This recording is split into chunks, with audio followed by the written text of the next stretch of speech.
Olá, meus irmãos. Hoje nós vamos começar a falar sobre os evangelhos canônicos, né?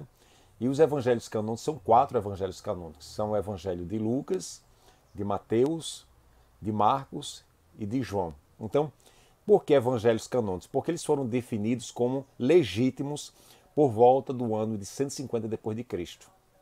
Então, hoje nós vamos começar a falar sobre o evangelho de São Mateus, o evangelista. Então, hoje será sobre São Mateus, o evangelista. Mas, antes de a gente falar sobre São Mateus, a gente vai dar um preâmbulo sobre a questão dos evangelhos, os evangelhos sinóticos, como eu já falei, os quatro evangelhos canônicos, eles são definidos como legítimos por volta do ano 150 depois de Cristo, por isso são canônicos. Então, São Mateus, né, dando início a hoje à questão de São Mateus ele foi um dos 12 apóstolos de Jesus Cristo. Então, ele é o autor do primeiro dos três evangelhos sinóticos. Então, São Mateus, ele é o autor do primeiro dos três evangelhos sinóticos. Os outros dois, que são de Marcos e de Lucas. Né? Mas antes, aí eu vou fazer esse preâmbulo aqui para a gente.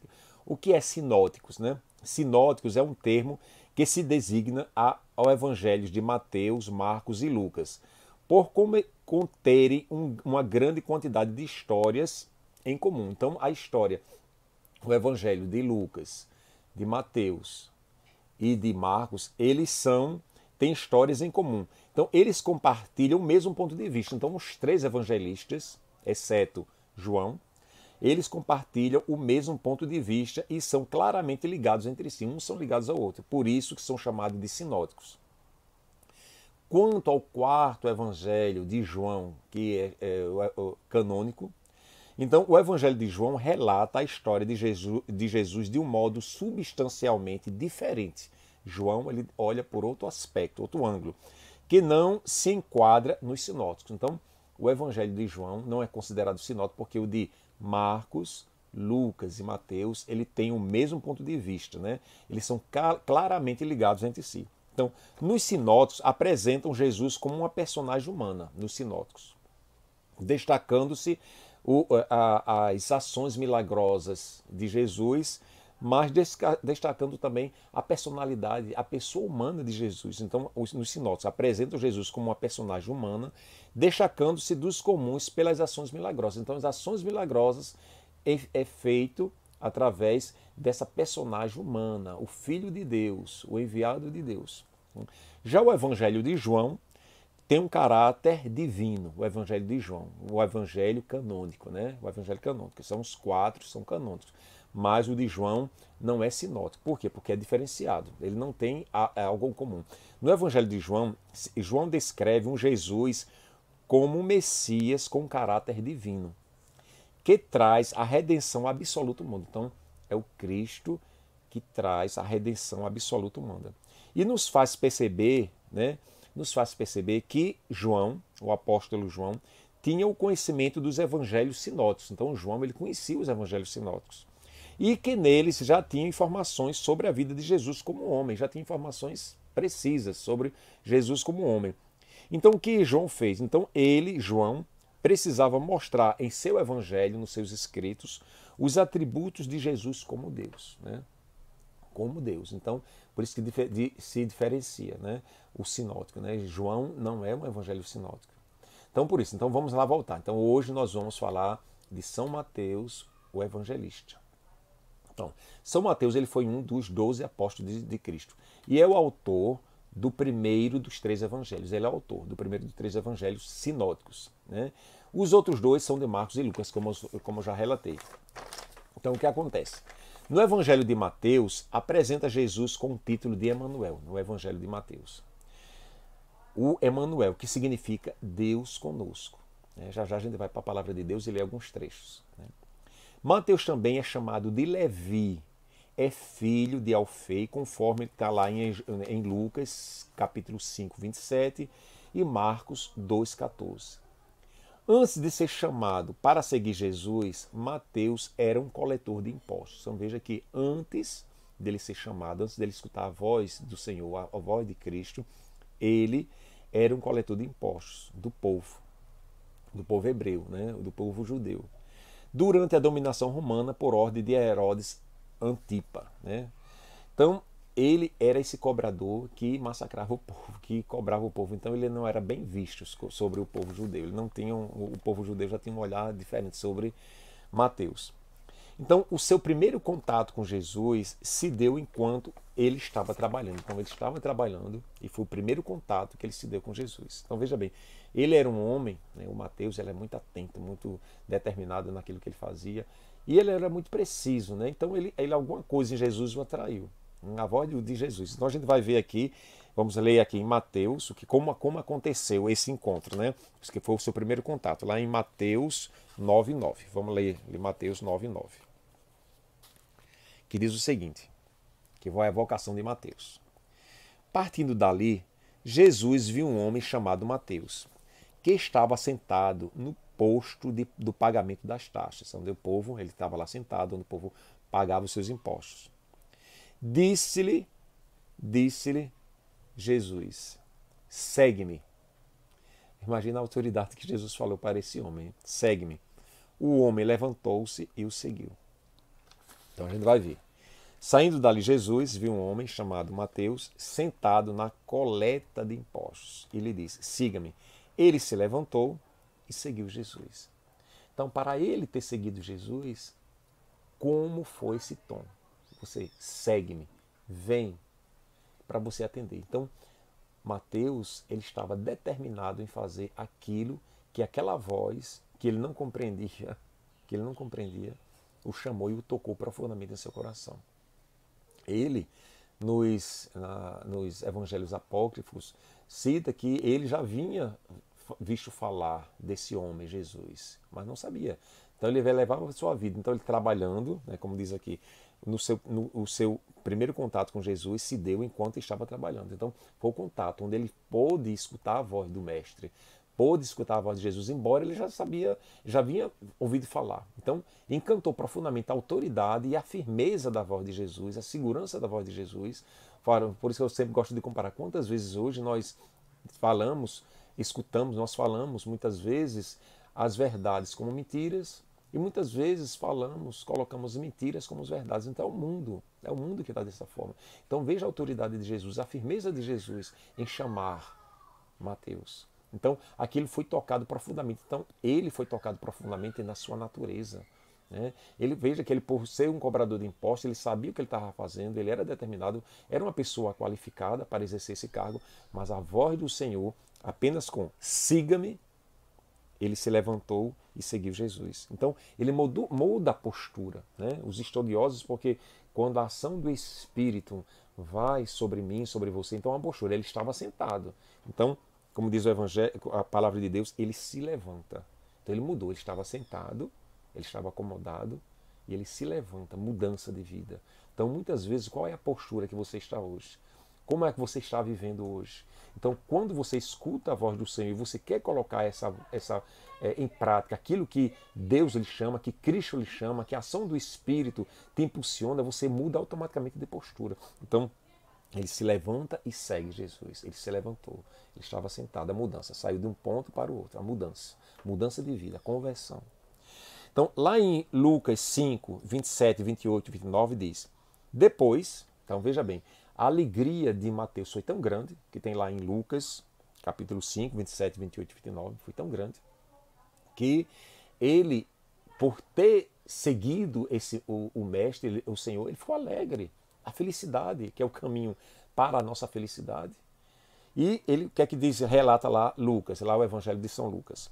Depois, Mateus preparou em sua casa um grande banquete para Jesus. Ele preparou porque ele foi seguir o Mestre. Ele se levanta, muda de sua postura. Aí depois Mateus preparou em sua casa um grande banquete para Jesus. Estava aí uma grande e numerosa multidão. Ele estava na casa de Mateus que é uma pessoa de posse, aquela casa enorme, né? E uma grande e numerosa multidão de cobradores de impostos, porque era um amigo de Mateus. Quem era o amigo de Mateus? Os cobradores de impostos.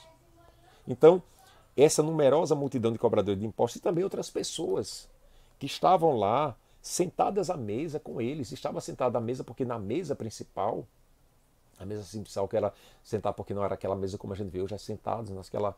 Então estava o Mateus e Jesus. E ao redor deles estava os cobradores de impostos e outras pessoas. Imagina a cena. Então, é diante disso, a gente vai aqui para.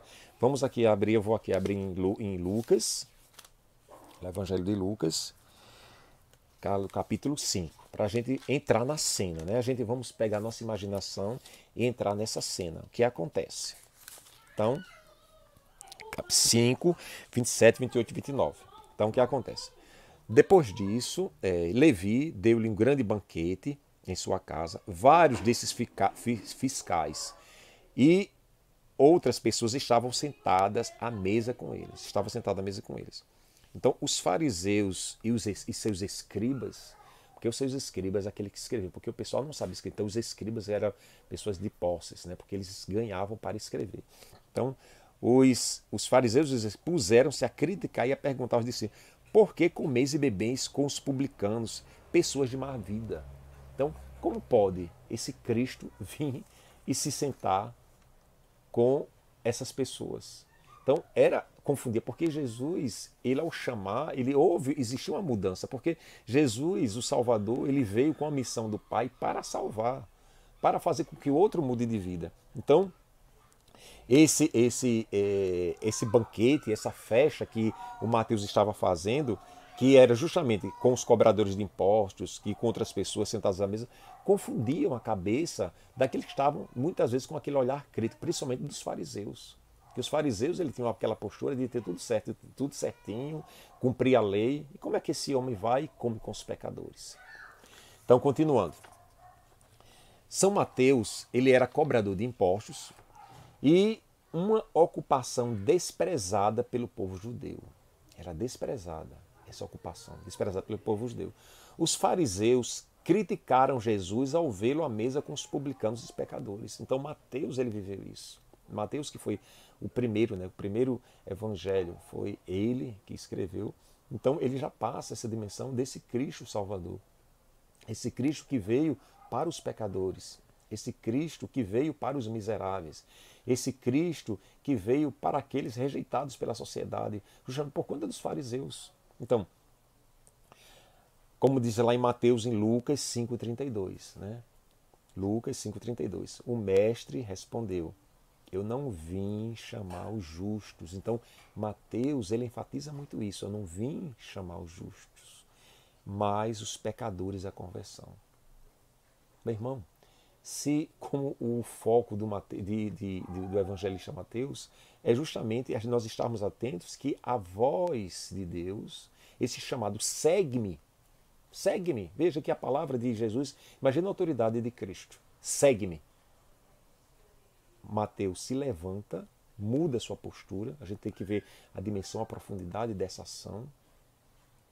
Ele se levanta, muda, sai de cobrador de impostos e passa a seguir o Cristo. Mesmo sem saber o que o Cristo teria para ele, qual era a missão dele a partir de agora. Ele muda, ele se levanta, mas qual era a missão dele? Então, a gente vai ver mais adiante, apesar que o tempo é pouco, mas a gente vê que o Evangelho de Mateus, ele enfatiza: não vim chamar os justos, mas os pecadores à conversão. Meu irmão, esse é o Evangelho de Mateus. Será que nós estamos na postura, né, dos justos, dos certinhos, dos santinhos?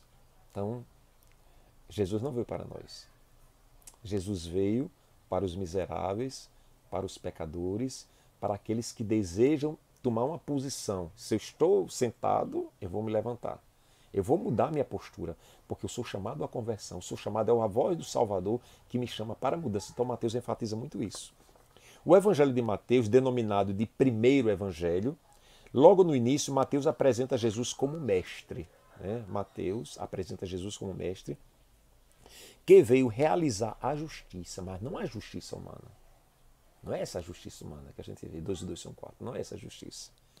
Ele relata, né, o Evangelho de Mateus, ele relata justamente a vida de Jesus, né, a caminhada, a sua relação com as pessoas, relata a morte e a ressurreição de Cristo. O seu Evangelho é organizado em 5 livretos. Dentro do Evangelho dos escritos de Mateus, ele é organizado em 5 livretos, cada um contendo uma parte narrativa seguida de um discurso que reúne e explica o que está contido nas narrativas. Então a gente vê que dentro do livro de Mateus tem 5 livretos, que a gente vai ver aqui. Então veja bem. O primeiro livreto do livro de Mateus é a infância de Jesus. Então aqui Mateus ele mostra justamente toda a infância de Jesus, a fuga para o Egito, o massacre dos inocentes. Então é chamado esse primeiro livreto a infância de Jesus. Então Mateus ele relata o primeiro livreto, que são 5, a infância de Jesus. O segundo livreto, o princípio da missão de Jesus, o princípio da missão, como foi o princípio dessa missão de Jesus. O terceiro livreto mostra o Sermão da Montanha, o Sermão da Montanha tão importante que vale a pena salientar que Santo Irineu de Lyon ele fala que se não tivesse mais nada escrito, o Sermão da Montanha, esse terceiro livreto, seria o caminho para a santidade, seria o caminho que você quer trilhar para alcançar a santidade, bastaria você ficar no Sermão da Montanha, diz Santo Irineu de Lyon, que é o terceiro livreto. No quarto livreto, nós vamos ver o mistério de Jesus na Galileia. Né? O mistério de Jesus na Galileia. E o quinto livreto, que é as parábolas do reino. As palavras do reino. O que é que Jesus ele veio mostrar ao homem? E essas parábolas para um homem que não tinha uma compreensão, e ele usou a realidade daquele povo, daquela época, daquele povo judeu, para mostrar verdadeiramente o que é o reino dos céus, o que é o reino de Deus. Então a gente vai vendo que Mateus ele teve muito cuidado nesses 5 livretos ele passar justamente essa dimensão do que significava esse Cristo que te chama, ele chama e ao mesmo tempo faz você que mude de vida, porque você nessa mudança da sua vida pela ação do Espírito é onde você se depara com a conversão. Você vou seguir uma pessoa, é um homem que vai me orientar e vai dizer aquilo que eu devo fazer. Então nós vamos ver que Mateus ele salienta, né, dentro dos seus escritos, no seu evangelho, toda autoridade foi dada a Jesus, né? Toda autoridade foi dada a mim no céu e sobre a terra, toda autoridade. Então Jesus salienta muito bem. Então Mateus frisa bem isso. Toda autoridade foi dada a mim no céu e sobre a terra. E lá tudo em Mateus 28. Eis que estarei com vocês todos os dias até o fim do mundo. Eis que estarei com vocês todos os dias até o fim do mundo. Então a gente vai vendo que nesses livretos, sendo bem rápido, aqui é a questão do Sermão da Montanha. Né? Então a gente vai ver que quando Mateus ele escreve o Sermão da Montanha, lá no terceiro livreto, ele diz o seguinte: bem-aventurados que têm o coração de pobre, porque deles é o reino dos céus. Por isso, sou feliz. Por isso eu sou feliz. Bem-aventurados os que choram, porque serão consolados. Porque com esse choro eu serei consolado. Então a gente vai vendo que os estudiosos nessa tradução, ele vai colocando ainda nesse terceiro livreto: bem-aventurados sereis quando vos caluniarem, quando vos perseguirem e disserem falsamente todo mal contra vós por causa de mim. Alegrai-vos e exultai, porque será grande a vossa recompensa nos céus, pois assim perseguiram os profetas que vieram antes de vós. Então você veja que é isso que Mateus, né, ao descobrir o Mestre, ao descobrir Jesus, ele se motiva e ele faz festa, ele quer apresentar Jesus. Quem o Mateus quis apresentar Jesus? Aos seus colegas, aos seus amigos, os outros cobradores de impostos. Então, muitos escutaram Jesus, muitos cobradores de impostos escutaram Jesus e se converteram. Saíram, tiveram essa postura, mas muitos não. Por quê? Porque muitas vezes nós temos a liberdade dessa escolha. Então, a gente vai vendo também que o mistério de Jesus na Galileia, né? O servo e o centurião. Quando eu sempre gosto de citar essa questão do servo e do centurião, o centurião Décio, né? Que a missa ela se encerra com a palavra de um ateu. A palavra de um ateu, que está aqui. Disse-lhe Jesus, lá no Mateus capítulo 8. Disse-lhe Jesus, eu irei e curarei. Entrou Jesus em Cafarnaum, um centurião veio a ele e lhe fez essa súplica: Senhor, meu servo está em casa de cama, paralítico, e sofre muito. Disse-lhe Jesus: Eu irei e o curarei. Respondeu-lhe o centurião: Senhor, eu não sou digno de que entreis em minha casa. Dizei uma só palavra e meu servo será curado. Por quê? Porque esse centurião Décio, ele já tinha escutado falar de Jesus. Ele já tinha escutado falar dos milagres de Jesus. Mas ele sabia que, como ele era esse centurião, ele tinha autoridade, ele tinha os seus soldados que ele comandava, bastava uma ordem de Jesus. Né? A gente vai ver que em outros evangelhos ele é mais destrinchado, né? Que você vai, por isso que um complementa os evangelhos sinóticos de Marcos, Lucas e Mateus, eles se completam. Então Jesus estava lá com os seus discípulos e chega o centurião e diz: olha, meu servo está doente, meu servo precisa ser curado. E Jesus simplesmente diz: eu irei e o curarei. Respondeu o centurião: Senhor, não sou digno que entreis em minha casa. Dizem uma só palavra e meu servo será curado. Aí Jesus, ele diz: nem entre os meus encontrei tamanha fé. Então Mateus, ele quer salientar que Jesus, ele não veio só para o povo de Israel, o povo judeu, a raça escolhida. Ele veio para todos. Para aquele homem que era pagão, mas aquele homem que acreditava numa pessoa. E muitas vezes é muito fácil. Como é que nós proclamamos, como é que nós revelamos Deus para o outro?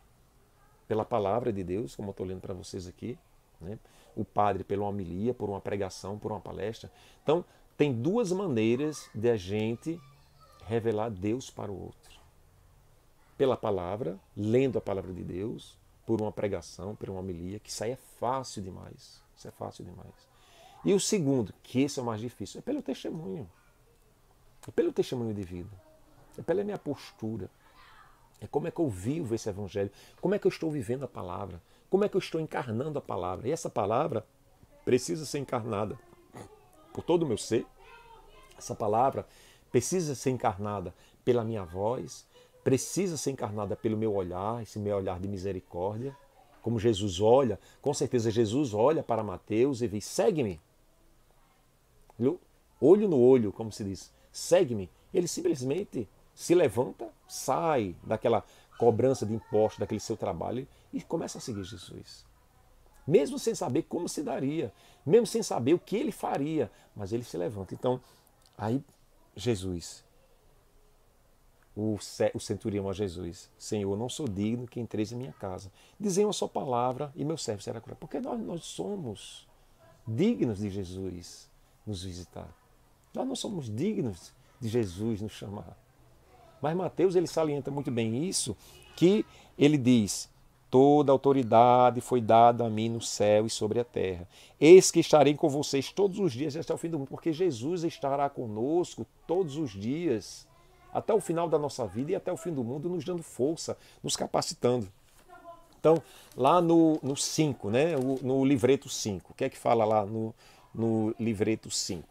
A gente vai vendo que, vamos pular aqui para o ministério de Jesus na Galileia, que esse é o ministério dele. E vamos também, outra parte, é as parábolas do reino. Como Jesus se utilizava da praticidade, né? Ele se utilizava das situações, daquilo que aquele povo vivia, para passar, como por exemplo o joio. O reino dos céus é semelhante a um homem que tinha semeado a boa semente em seu campo. Então, Jesus sempre lhe comparava a situação daquele homem, daquele povo que colhia, daquele povo que plantava trigo. Então, muitas vezes, como hoje nós podemos passar Deus para as pessoas? Como hoje nós podemos pegar esse exemplo de Mateus e passar para as pessoas, como a fé manifestada a uma pagã, a cananeia. Então a gente que Mateus, ele teve essa preocupação nesses livretos, nesses 5 livretos, de passar verdadeiramente aquilo que o Senhor lhe inspirava. Ele, como foi aquele primeiro, né, que escreveu o primeiro evangelho sinótico, né, e teve a delicadeza, a preocupação, a sabedoria, a inspiração do Espírito de dividir e passar para cada um de nós, que nos serve até hoje, como nós colocarmos Cristo na nossa vida diariamente. Então, o Evangelho de Mateus, denominado, né, como primeiro Evangelho, ele vem nos ensinar que essa narrativa é fundamental. O Evangelho a gente precisa ler à luz do Espírito. Porque ele se tornou o Evangelho canônico, esses 4 evangelhos. Porque eles foram ditos como o que importa para nós hoje. Existem outros evangelhos, mas esses 4 eles ficam determinados o quê? Passa a essência de Deus, o que Deus quer passar para cada um de nós, o recado de Deus para nós. Então, Mateus salienta que estará com cada um de nós até o fim do mundo. Então, a tradição relata que a pregação de Mateus na Judéia foi durante 15 anos. Então, depois da morte de Jesus, Mateus, ele viveu, a tradição relata que ele passou 15 anos pregando e depois de haver percorrido grande parte da Etiópia e da Judéia, ele colocou muito para aquelas pessoas que o conheciam que não podemos servir a Deus e o dinheiro por conta da experiência dele. Então, quando nós somos chamados por Deus, cada um tem uma experiência, é o dinamismo do Espírito. Então, ele, como passou muito tempo cobrando o imposto, né? Então, ele salientava muito nos seus textos, né? A referência ao uso do dinheiro. Não podeis servir a Deus e ao dinheiro. Não podeis. Então, e encerrando nesse breve partilha sobre São Mateus, existe várias versões da sua morte, várias versões. Né? A maioria dos estudiosos afirmam que São Mateus teria morrido na Etiópia, apedrejado e decapitado. Né? Mas isso a Igreja Romana e a Igreja Ortodoxa, eles afirmam isso. Mas existem muitos escritos, muitas versões. Mas o que a Igreja diz é que ele foi martirizado, que ele foi apedrejado, decapitado. Né? E essa martiria de São Mateus, ele nos traz justamente essa dimensão do segue-me, né? Particularmente para mim, ficou essa dimensão do segue-me, autoridade, que ele chama Mateus, segue-me. E Mateus imediatamente larga tudo, deixa para trás e começa a seguir aquela pessoa que ele se sentia atraído. Então, o seu evangelho, ele passa justamente essa dimensão da conversão, como tem lá no início, que eu coloquei para vocês. Estava aí com uma grande festa, numerosa multidão de cobradores. E veja bem, Mateus, ele chama os cobradores de impostos para a festa. E outras pessoas sentadas à mesa com Jesus. Jesus estava com eles. Como é importante, meus irmãos, que não fazemos, o evangelho de Mateus não faz distinção de ninguém. Cristo não faz distinção de ninguém. Ele não veio chamar os justos, mas justamente os pecadores como a mim e como a você. Então, a sua festa litúrgica acontece no dia 21 de setembro, no Ocidente, e no dia 16 de novembro, no Oriente. Então, que São Mateus ele possa deixar essa mensagem, né? Do segue-me. Segue-me, Jesus fala, segue-me. E ele se levanta, muda a sua postura e segue o seu mestre. E ele mostra muito bem no seu evangelho que Jesus não veio para os justos, para os santinhos, mas veio justamente para os miseráveis, para os pecadores, para os fracos, como a mim e como a você. São Mateus, rogai por nós. Deus os abençoe.